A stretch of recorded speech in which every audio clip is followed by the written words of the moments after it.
నమస్తే పెద్దయ్య. ఏ ఊరు మంది? పక్కల చూరాల. ఎన్ని సంవత్సరాల నుంచి వస్తున్నాం ఇక్కడికి?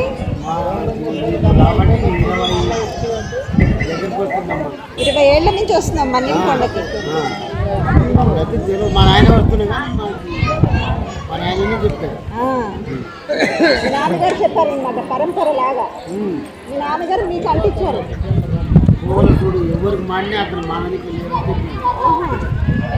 ఏమన్నా జ్వరం వచ్చి చెప్పేసి కలుపుకుంటే బాగైతుంది.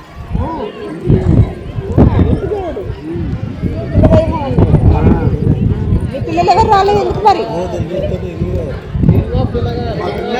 మా పెద్దగా బిడ్డలు మందిర్లకి రామాన్ని ఫోన్ చేసినా కానీ రాము అంటున్నాడు. ఇద్దరు బిడ్డలు ఒక కొడుకు.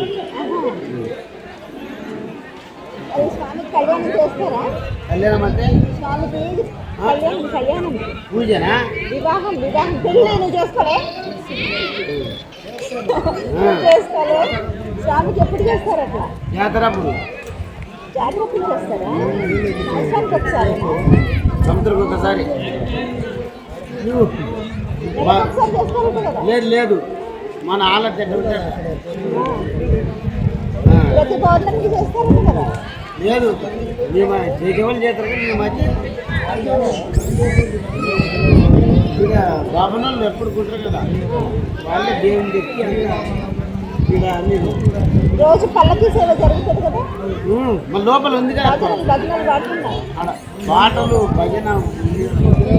ఇప్పుడు రాత్రికి వస్తుందేమో, రాత్రికి వస్తాడు. నాకు పాట రాదు. నాకు రాదమ్మా, నేను వాళ్ళే పాట అది ఒకటి.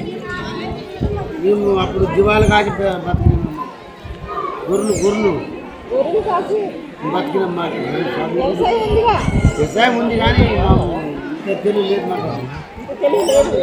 ఏంటమ్మా, ఒక 3 రూపాయలు 2 రూపాయలు ఇస్తే అది ఎక్కడ పోతే రోజు నిండా పెడుతుంది. ఎక్కడ పోతే ఇప్పుడు పెడితే రాతల్లి 10 రూపాయలు 20 రూపాయలు ఇస్తే 2 ఇస్తుంది. అప్పుడు మాకు ఇస్తుండ్రి అంగన్వాడీ చాక్లెట్లు దీన్ని నోటి పెడుతుంది. ఇక పడకరా అని వాళ్ళే పామటోళ్ళు చేతుల మీద కొట్టితే పెడుతుంది. ఇప్పుడు డబ్బులు వేసుకొని 2 ఇస్తుంటారు. ఈ మట్ట పత్రిక మామూలుగా ఏం తెలియదు. ఊళ్ళో ఊళ్ళో సంకట తిండి బతికినాము. స్వామివారికి నుంచి అమ్మవారికి మరి ఇక్కడే ఉండాలి కదా?